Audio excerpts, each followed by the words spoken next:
Chapter 5 Silent Nights. The orphanage was quiet once more, the warmth of the day giving way to the cool embrace of night. One by one, the children had been tucked into their beds, their tired bodies giving in to sleep after another long day. Lilla moved through the halls with practiced ease, her hands skimming over the carved wooden walls as she made her way to the temple's inner chamber. She knelt before the modest altar, preparing for her nightly prayers. But before she could begin, the soft sound of footsteps echoed behind her, light, hesitant, then a sniffle. Lilla turned her head slightly. "Nika?" The girl hesitated in the doorway, her small frame trembling, her dark curls falling over her tear-streaked face. I had the nightmare again," Nika whispered, her voice barely more than a breath. Lilla opened her arms without a word. In an instant, Nika rushed forward, burying herself against the older woman's robes. "The shadows! They keep trying to play with me," Nika whimpered. "But I don't like them. They scare me." Lilla stroked the girl's hair, her touch gentle and soothing. "Shadows cannot harm you, little one. They are only tricks of the light, shapes that move in the night." "But what if they're real?" Nika asked, pulling back just enough to look up at Lilla. "What if they're trying to take me? Did I do something wrong? Am I being punished by the gods?" Lilla's heart ached at the fear in the child's voice. She cupped Nika's cheeks, wiping away the lingering tears with her thumbs. "No, Nika," she said softly. "The gods do not punish children. They protect them. You are loved by them all. No shadow, no fear, no nightmare can ever change that." Nika swallowed hard, her breathing still uneven. "You promise?" "I do," Lilla assured her. "Even in your dreams, the gods watch over you. You will not be harmed. You are safe."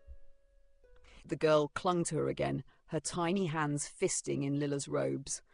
A moment passed before Nika whispered, "Mother Lilla, will you tell me the story again?" Lilla's lips curved into a small smile. "You already know how it ends." "But I like hearing it," Nika insisted.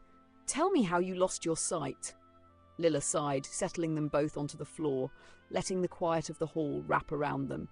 "It happened when I received Diligence's will," she began, her voice a low melody. "Long ago, before this orphanage, before that temple, I walked a different path.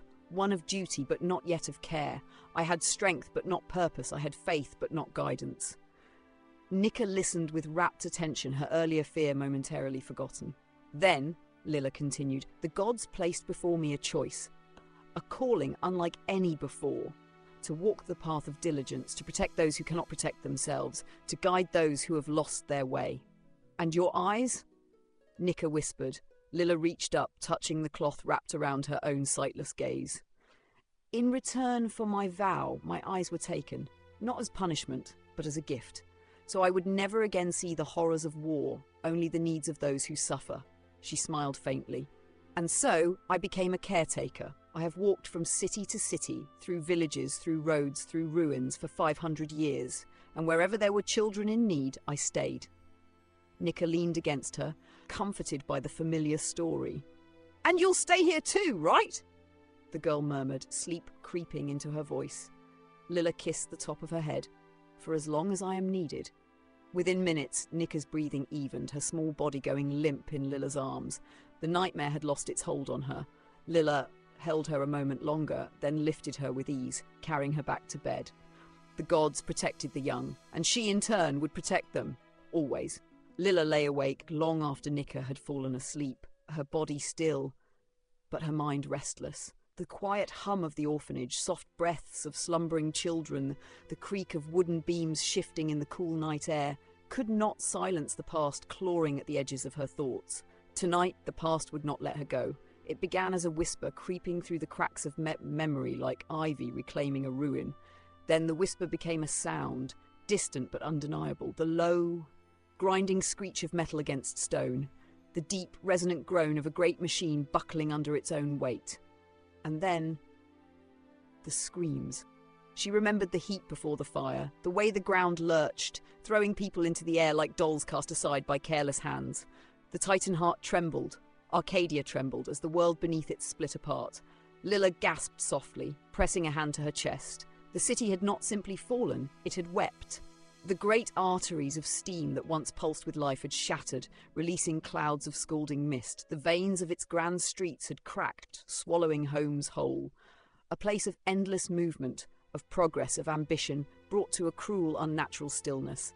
And then came the worst sound of all, a child's voice, thin, desperate, raw from crying. "Mother Lilla, please, help!"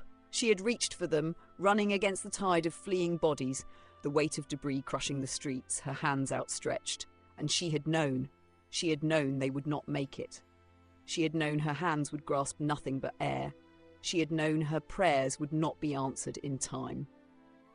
The last sound was not of fire, nor metal, nor stone. It was silence. Lilla's breath was shallow as she clutched at the fabric of her robes. The quiet orphanage returned to her, but the echo of the past still lingered, as it always did. Her fingers moved instinctively, tracing the beads of her prayer bracelet, murmuring soft words to diligence, to anchor herself in the present. She was here now. The children were safe. Her work was not yet done. Lilla took a steadying breath and wiped the dampness from her sightless eyes. The past was heavy, but it would not crush her. Not tonight. Tomorrow she would wake before the sun, as she always did. Tomorrow she would walk the halls, listen to the children's laughter, and hold their hands when they reached for her. Tomorrow she would continue writing the book, for Arcadia had fallen. But its story was not over.